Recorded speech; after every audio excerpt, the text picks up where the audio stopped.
And he looked at the altar and said, y'all want to have some fun like we did about a year ago when the man's leg grew out? He said, well, we're going to.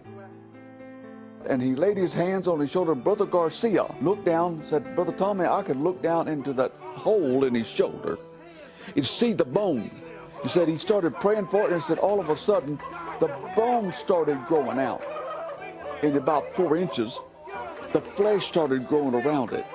And he said, I sat there, it took only seconds, but to him, it was slow motion. And he watched it as it just grew out. And he says that he watched as the fingernails appeared all of a sudden. This man, his chin dropped down to about here. How he ate, I don't know. And even those people at Azusa told me they didn't know.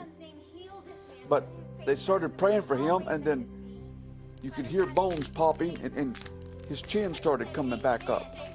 And with just in a few minutes, he was normal. And Lucille said he was really kind of attractive. She had come to Azusa Street.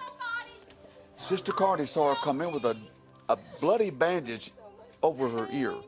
And she said you could see she was in tremendous pain. So she went up to her to minister to her, and she told her what had happened. She said she pulled it back. She said, Tommy, it looked like a raw piece of meat. There was nothing there, just a raw piece of meat.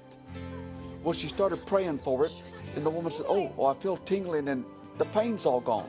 The pain is gone. So she said she yanked it back and looked, and right before her eyes, that was her first creative miracle. She said, the ear, a brand new ear. He said, he said he had a big handkerchief hanging down over his stomach, and it didn't smell too good. Well, he came up and asked the man, he said, what is your problem? He said, well, he told him, he said he picked up the and looked under, and he says his entrails just hung out. Hung down on his side. And he said, so he put the flap back down and put his hand on it and started praying, and he could feel his hand going in. And all of a sudden he says there was nobody, so he just grabbed it and put it back up. There wasn't even a hole. It just closed up right in front of him. His entrails went back into his stomach, and it closed up. He got closer and he realized the man was blind, stone blind. So he had more compassion. Went up and says, what did you come here for? He says, well, the people are telling me people come in here and they get healed. He said, I want my eyes healed. Okay. He said, okay, let's pray. Let's pray. He prayed for the man. His eyes got healed. Even the stench of alcohol left. And later on, through the Midwest, he had great revivals with the Assemblies of God. Even my hometown. He established a church there.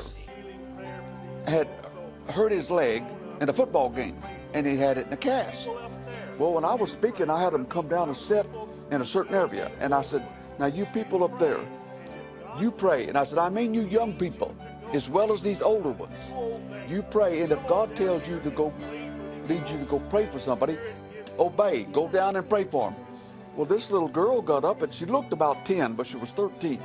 She walked down there and laid hands on this man, and all of a sudden he started jerking, and he went yelling, get the cast off. They busted this cast off, and he started dancing around the church.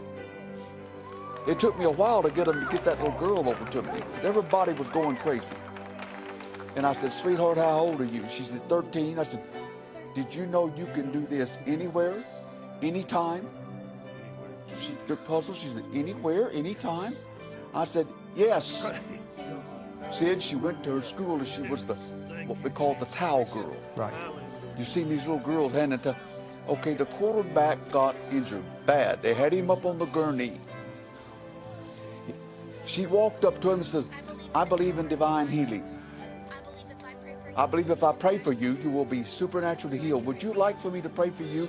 She said he grunted out a yes. She laid hands on him and prayed for him. He got healed. He got up, and the next play, it was him out there playing.